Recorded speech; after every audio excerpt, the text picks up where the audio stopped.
Pasca gencatan perang dagang, perdagangan Amerika dan Cina melonjak tajam.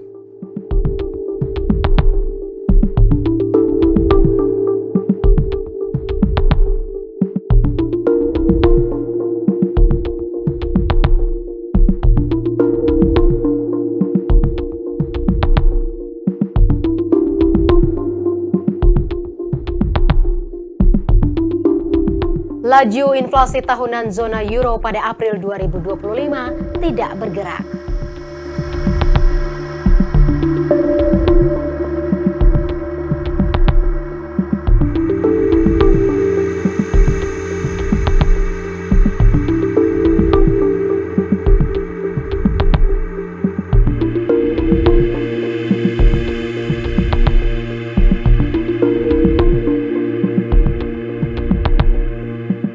Pertumbuhan ekspor Jepang pada April 2025 melambat tajam.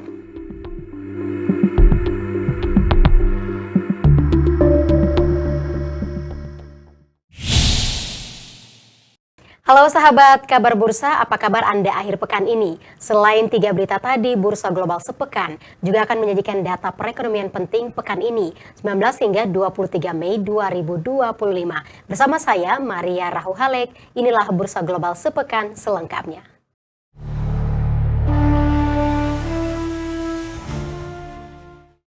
Sahabat kabar bursa, Amerika Serikat dan Cina sepakat untuk gencatan perang tarif selama 90 hari, terhitung sejak 12 Mei 2025.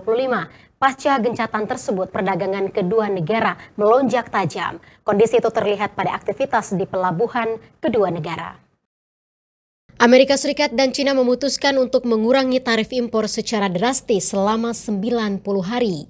Amerika sepakat menurunkan tarif terhadap barang-barang Cina dari 145% menjadi 30%.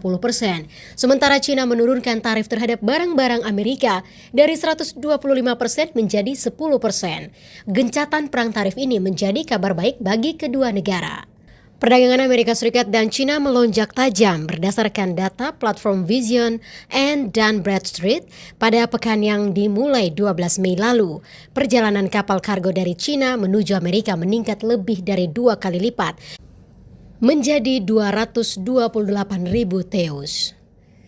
Kemudian data dari Drewry World Container Index mencatat tarif ruangan pada kapal-kapal yang melintasi Pasifik menuju Amerika Serikat juga naik, yang mana tarif dari Shanghai ke Los Angeles melonjak sekitar 16% menjadi $3.136 Amerika per TEUs.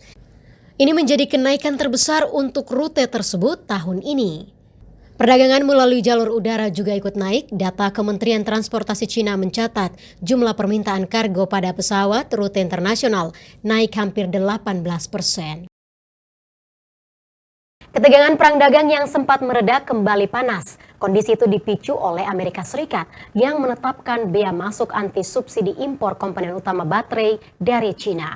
Langkah Amerika tersebut diambil setelah ditemukannya bukti bahwa produsen Cina menerima subsidi besar dari pemerintahnya atas bahan anoda aktif termasuk grafit dan silikon. Amerika Serikat kembali memperketat kebijakan perdagangannya kepada Cina. Kali ini Departemen Perdagangan Amerika Serikat menetapkan bea masuk anti subsidi awal terhadap bahan anoda aktif dari Cina, termasuk grafit dan silikon. Ini merupakan komponen kunci dalam produksi baterai lithium ion. Kebijakan ini diambil setelah Amerika menemukan bukti produsen Cina menerima subsidi besar dari pemerintahnya yang mencapai keuntungan hingga 721%.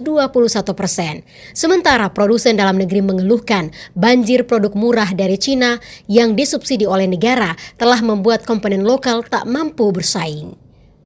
Bea masuk awal yang diumumkan Departemen Perdagangan pada Selasa pekan ini waktu setempat dimaksudkan untuk melawan subsidi bahan tersebut, meski penyelidikan terpisah atas dugaan penetapan harga yang tidak adil juga sedang berlangsung. Sementara itu di sisi Cina, perang dagang membawa dampak negatif bagi perekonomian mereka. Defisit anggaran Cina naik ke rekor tertinggi dalam 4 bulan pertama tahun ini. Defisit anggaran Cina mencatatkan rekor tertinggi pada awal 2025 ini. Defisit didorong penyaluran stimulus perekonomian secara besar-besaran. Berdasarkan data yang dirilis Kementerian Keuangan Cina pada Rabu 21 Mei 2025, defisit fiskal melebar menjadi 2,65 triliun yuan atau sekitar setara dengan 367 miliar dolar Amerika pada periode Januari hingga April 2025. Angka ini membengkak lebih dari 50% jika dibandingkan dengan periode yang sama di tahun lalu. Lonjakan defisit anggaran ini menggambarkan kondisi pemerintah Cina yang terus merealisasikan stimulus fiskal untuk mendorong konsumsi domestik. Cina terus mendapatkan tekanan perekonomian terutama dari perang dagang, apalagi tarif impor Amerika Serikat terhadap barang-barang Cina naik ke level tertinggi mencapai 145% pada April 2025. Kita beralih ke Eropa. Laju inflasi tahunan zona euro pada April 2025 tidak mengalami pergerakan sama sekali. Inflasi April tahun ini tetap berada di angka 2,2%, sama dengan Maret 2025. Laju inflasi tahunan zona euro pada April 2025 tidak mengalami pergerakan sama sekali. Berdasarkan data kantor statistik Eropa yang dirilis pada Senin pekan ini waktu setempat, mengungkapkan inflasi tahunan zona euro tetap sama dengan bulan Maret sebesar 2,2%. Zona euro merupakan kawasan di Eropa yang menggunakan euro sebagai mata uang utama. Dari total 27 anggota Uni Eropa saat ini, ada 20 yang masuk dalam zona euro. Data kantor statistik Eropa juga mencatat inflasi tahunan inti di zona euro naik hingga 2,7% pada April 2025. Angka itu naik dari bulan sebelumnya sebesar 2,4%. Sebagian besar kenaikan didorong oleh pertumbuhan harga jasa yang naik menjadi 4% pada April tahun ini. Sementara itu di Uni Eropa, inflasi tahunan turun menjadi 2,4% pada April 2025. Sebelumnya pada Maret 2025, inflasi tahunan Uni Eropa berada di angka 2,5%. Data inflasi ini mempengaruhi pertumbuhan ekonomi zona euro. Komisi Eropa telah menurunkan perkiraan pertumbuhan ekonomi zona euro yang dipangkas menjadi 0,9% dari 1,3%. Sementara pertumbuhan ekonomi Uni Eropa pada 2025 menjadi 1,1% dari perkiraan sebelumnya 1,5%. Sahabat kabar bursa, belum dealnya negosiasi tarif antara Amerika Serikat dengan Korea Selatan membuat negeri ginseng tersebut mengalami penurunan nilai ekspor pada awal Mei tahun ini. Ekspor turun 2,4% dari tahun sebelumnya dalam 20 hari pertama Mei 2025. Nilai ekspor Korea Selatan dari awal Mei 2025 terus menurun seiring belum dealnya negosiasi dagang antara Amerika Serikat dengan negeri ginseng ini. Tarif impor yang diberlakukan Amerika Serikat masih belum mencapai kesepakatan. Berdasarkan data kantor bea cukai yang dirilis pada Rabu pekan ini waktu setempat, mencatat nilai ekspor turun 2,4% dari tahun sebelumnya dalam 20 hari pertama Mei 2025. Kemudian nilai impor secara keseluruhan turun 2,5%. Kondisi ini mengakibatkan defisit perdagangan Korea Selatan sebesar 300 juta dolar Amerika Serikat. Data bea cukai juga mencatat impor Korea Selatan ke Amerika Serikat turun 14,6%. Sementara impor Korea Selatan ke Cina juga turun 7,2%. Selanjutnya, ekspor Korea Selatan ke Taiwan naik 28,2%. Lalu ekspor Korea Selatan ke Hong Kong juga naik 4,5%. Saat ini ekonomi Korea Selatan bergantung pada ekspor. Kondisi ini membuat Seoul rentan terhadap kebijakan tarif impor Presiden Donald Trump. Korea Selatan juga dihadapkan dengan situasi geopolitik dalam negeri jelang Pilpres, sehingga negosiasi dagang dengan Amerika terhambat. Sebelumnya, Presiden Amerika Serikat Donald Trump telah mengenakan bea masuk 25% untuk ekspor mobil, baja, dan aluminium. Namun, Trump menurunkan sementara tarif 25% menjadi 10% selama 90 hari sejak awal April lalu. Tidak berbeda jauh dengan Korea Selatan, pertumbuhan ekspor Jepang juga melambat tajam. Kondisi itu terjadi di tengah langkah agresif Amerika Serikat yang memperluas kebijakan tarif impornya. Langkah agresif Amerika Serikat yang memperluas kebijakan tarif impor membuat pertumbuhan ekspor Jepang kian melambat pada April 2025. Kondisi ini memunculkan kekhawatiran perlambatan ekonomi Jepang. Berdasarkan data Kementerian Keuangan Jepang, nilai ekspor berada di posisi 2% secara tahunan pada April kemarin.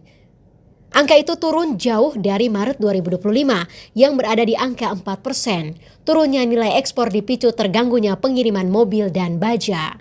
Data Kementerian Keuangan Jepang juga mencatat nilai impor turun 2,2% secara tahunan. Anjloknya nilai impor akibat merosotnya pembelian batu bara dan minyak mentah. Nilai ekspor-impor ini membuat neraca dagang Jepang kembali defisit sebesar 115,8 miliar yen atau setara dengan 797 juta dolar Amerika Serikat. Defisit ini terjadi setelah neraca dagang 2 bulan berturut-turut mencatatkan surplus. Sementara itu dari sisi regional, ekspor Jepang ke Amerika Serikat turun 1,8%.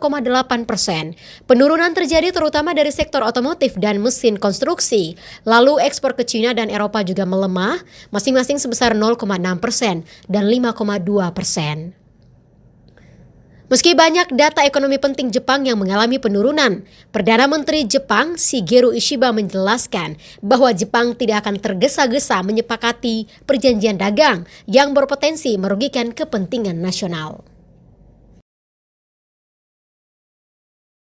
Demikian Bursa Global sepekan kali ini. Jangan lupa ikuti terus berita teraktual, analisa pasar, mata uang, serta investasi di portal berita kabarbursa.com. Atas nama kru yang bertugas, saya Maria Rahuhalek. Pamit undur diri, terima kasih dan sampai jumpa.